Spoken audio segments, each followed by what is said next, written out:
ବହୁତ ଭଲ ହେଲା ନବୀନ ବାବୁ। ଆପଣଙ୍କୁ ଆଉ ଆମ ମୁଖ୍ୟମନ୍ତ୍ରୀର ପରିଚୟ ଦେବାକୁ ପଡିବନି। ଆପଣ ଯଦି ଏମିତି ଆମ ପାଖରେ ସବୁବେଳେ ଥାନ୍ତେ, ଆମ ଲୋକମାନେ ଆପଣଙ୍କ ମହତ୍ଵ କେମିତି ବୁଝିଥାନ୍ତେ?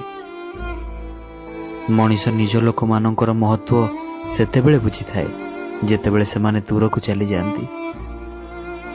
ଆରେ କଣ ଦରକାର ଥିଲା ଏ ଓଡିଶା ପାଇଁ ଏତେ ନିଃସ୍ୱାର୍ଥପର ସେବା ଯୋଗାଇ ଦେବା?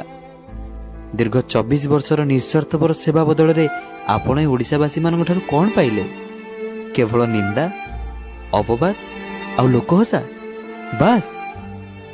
ଆରେ କଣ ଦରକାର ଥିଲା ବନ୍ୟା, ବାତ୍ୟା ଭଳି ପ୍ରାକୃତିକ ବିପର୍ଯ୍ୟୟ ସମୟରେ ଦେବଦୂତ ହୋଇ ଲୋକଙ୍କ ପାଖରେ ଠିଆ ହେବା? ଆଉ ପୁଣି କଣ ଦରକାର ଥିଲା ଯେ କରୋନା ମହାମାରୀ ସମୟରେ ନିଜ ଲୋକମାନଙ୍କୁ ବଞ୍ଚାଇବା ସହିତ ଅନ୍ୟ ରାଜ୍ୟକୁ ଅକ୍ସିଜେନ ସିଲିଣ୍ଡର ସପ୍ଲାଇ କରି ଓଡ଼ିଶାକୁ ସାରା ଭାରତରେ ପ୍ରଶଂସାର ପାତ୍ର କରାଇବା?